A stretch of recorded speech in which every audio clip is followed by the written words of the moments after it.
most classroom behaviors are what we call gnat behaviors. You know, gnats, they fly around your face and you keep swatting at them, and they keep coming back. Nobody has ever died from a gnat bite. Nobody ends up in the hospital from gnat bites. They just irritate the pea turkey out of you, to use a technical term. And so, because of that, about 80% of all classroom misbehavior is gnat behavior. It's just the little stuff that makes you nuts.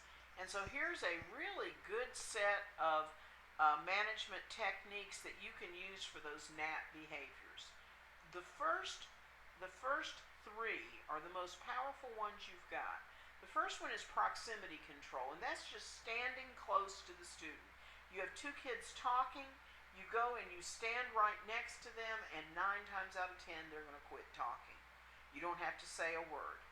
One of the reasons that we move around the room when we teach is so that you're always within proximity of about a third of the class, and they know at any moment you may be in their sector, and so that keeps them on their toes, alert, ready to go. Now, there is a second type of proximity control, and this is over here in this column, and that is where you have a student who's having a rough day.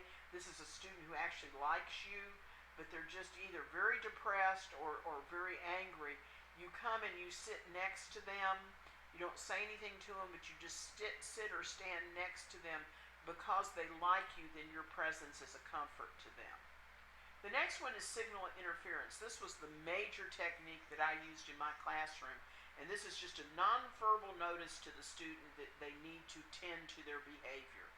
And so what you're doing here, you remember in Kunin we talked about being with it, and so I have to know it's going on to be able to use this, but all I'm going to do is I'm going to turn to a student, I'm going to snap my fingers, and that means to them cut it out. I did a combination of a finger snap and a point to say cut that out. If I used a combination of finger snap, point with proximity control and teacher look, then mercy, that stepped things down pretty quickly. Planned ignoring. Now, for planned ignoring to work, the behavior that they're engaging in has to be something that's designed to get your negative attention. So in other words, if they're making pig noises in the back of the room, it's not going to work, because the pig noises are not for your benefit, it's for the benefit of classmates.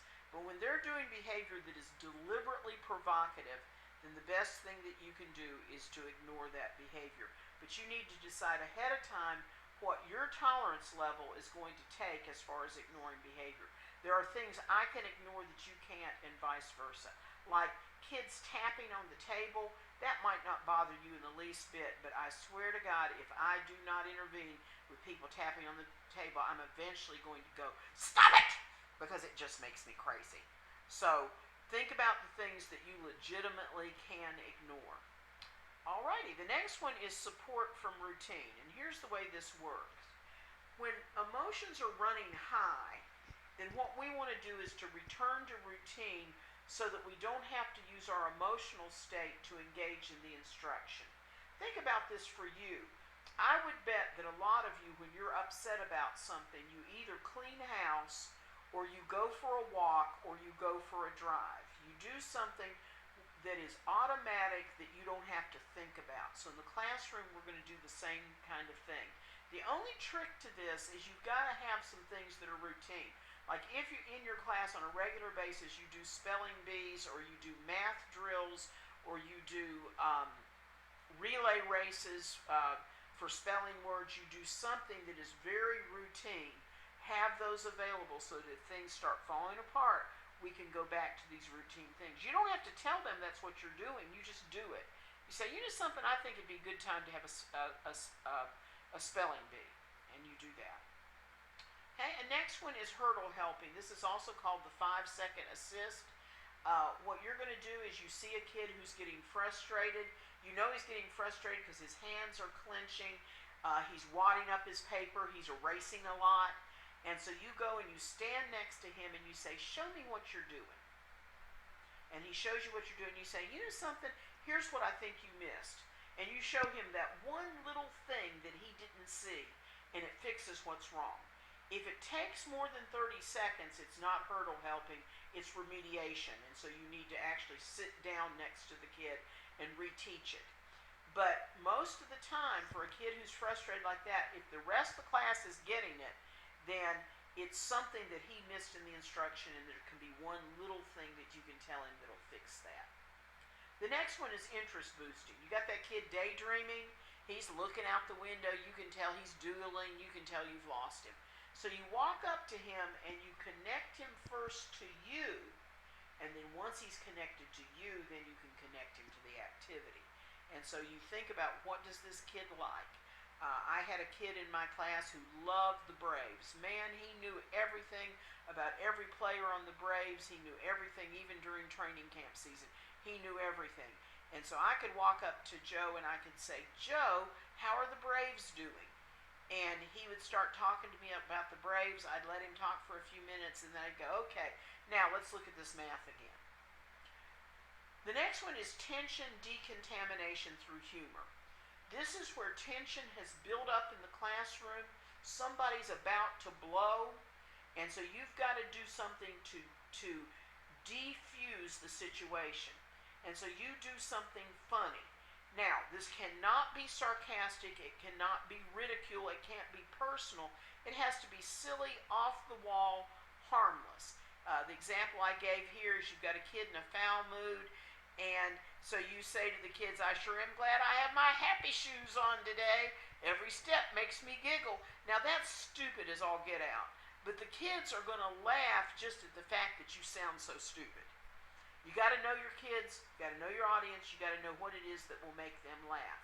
I mean, even things as stupid as doing a knock-knock joke, just to kind of break the ice there. The next one is called antiseptic bouncing. You've got a kid who's going into emotional meltdown. He is about to explode. This is not anger, this is not aggression, this is tears, this is shame.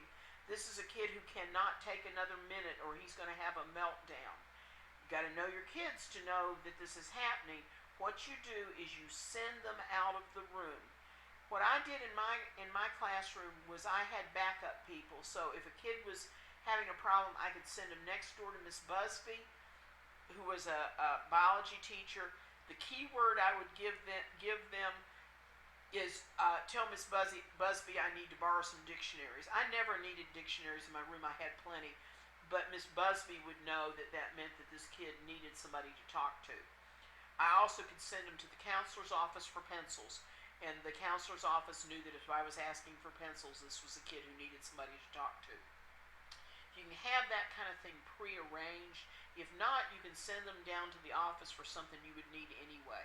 So send them down to the office for pencils or for erasers or chalk or something, where it gives the kid a chance to walk out of the room and get his thoughts back together. Regrouping, what we're talking about here is not just how the room is arranged. We're talking about reevaluating the situation. To do this, you've got to be reflective about your teaching practice. You have to be thinking about what's working and what's not working. If you're in the middle of a lesson and it's falling apart, the better part of valor is just to stop where you are and say, you know something, kids, this is not working. We're going to come back to this tomorrow, and then go move ahead with something else that you had planned.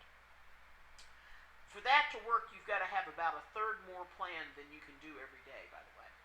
Direct appeal to values. Sometimes what you just need to say to a kid is stop it.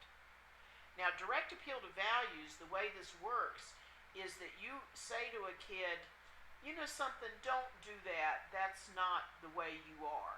For this to work, it has to be true. So if I say to a kid, you know, you're usually not hyper like this, and this is a kid who just bounces off the wall, then of course that's insincere, and they're not going to believe what you say. But if you've got this kid who's a real quiet kid, and one day he comes in and he's loud and aggressive, then you can say to him, you know something, Billy, it's just not like you to be so loud. And then you drop it. You don't go on and on about it. You just say, you know, Billy, it's not like you to be so loud, and then you go about your business as if you expect him to do what you say. Okay, the next one is restructuring the classroom environment. There are times when we need to rethink our traffic patterns. We need to rethink how the room is arranged. We need to rethink our rules. You don't do that in the middle of the day. What you do is you go home and you think about it, you make a plan, and then you come in the next day and change whatever you need to change. The next one is called legitimizing inappropriate behavior. This is one of my mom's favorite, by the way. My mom says every kid needs to get away with something. When I was growing up, we had a pretty strict bedtime, but my brother and I both would read under the covers with a flashlight. Years later, I'm talking like 10 years ago, I asked my mom if she knew we were doing that, and she said, of course I did. And I said, well, why did you let us do that? And she said, well, because number one, it was going to be hot under the covers, and I knew you would come out eventually. Number two, if you didn't come out, you were going to fall asleep. And number three, reading's one of the best things you could be doing.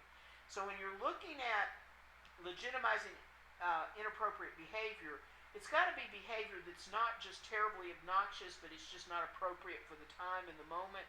You let the kids do it, and then after that point, it's not that interesting anymore because now it's allowed. Removing seductive objects. Okay, you know what they are. With little kids, it's cars, it's toys. With older kids, it's cell phones, it's makeup, it's magazines. What you do is you just walk up and you say, hand it over. I had a takeaway box. I would just walk up with the box and I would point to the box. The rule in my classroom was that if I take away from you once, then you can pick it up at the end of the day. If I take it away from you twice, then you can pick it up in the principal's office. But you have to have an agreement with your principal about that. The next one is reframing. What you're doing with reframing is you're teaching kids to think of things differently. So you hear that old thing, when life gives you lemons and you want to finish that, make lemonade. I have a friend who said, when life gives you lemons, take up juggling lessons. What you're doing is you're telling kids that, you know something, today we all had really bad grades on this test, but this means we'll learn a new way to study. That's reframing. Limitation of space and tools. What this means is, if we're working on an assignment, if we're working on a project, and you've got a kid and he takes a paintbrush and he paints somebody else's arm, then for the next 5 minutes he can't use a paintbrush. That simple. Hypodermic affection. This is where you praise the person, not the behavior. Most of the time we say you should praise behavior, not the person. Like, I like the way you're sitting quietly. But sometimes you just need to say, you know something, Sally, I'm so glad you're in my class. It only works if it's sincere. And you can do this for groups or individuals. iMessages. Two kinds of iMessages. The first one is telling kids that what they're doing is bothering you. So like, I really get agitated when you're making so much noise. Not you make me agitated, but me. I'm taking responsibility for my own feelings. I get agitated, but here's the trigger when you make noise. The other one is a command where I say, I need you to sit down. The last technique, and it's the only magic I know, and you're going to say I'm crazy, and you're going to say it's not going to work, and then you're going to come back 2 years from now and say, you know something, Dr. Hartley, that one technique, that one works. And that is lowering your voice. There are two versions. One is just the calm, neutral voice. So what I say is, I really need all of y'all to sit down right now so that we can get started. And all that does is get their attention. The second is the quiet, deadly voice, and you pair this with the teacher look. I need you to get in your seat right now. When I did that with high school special ed kids, boys, they'd say, get in your seat. She's talking soft. So it works, try it. So there's part of your toolkit right there to control NAT behaviors.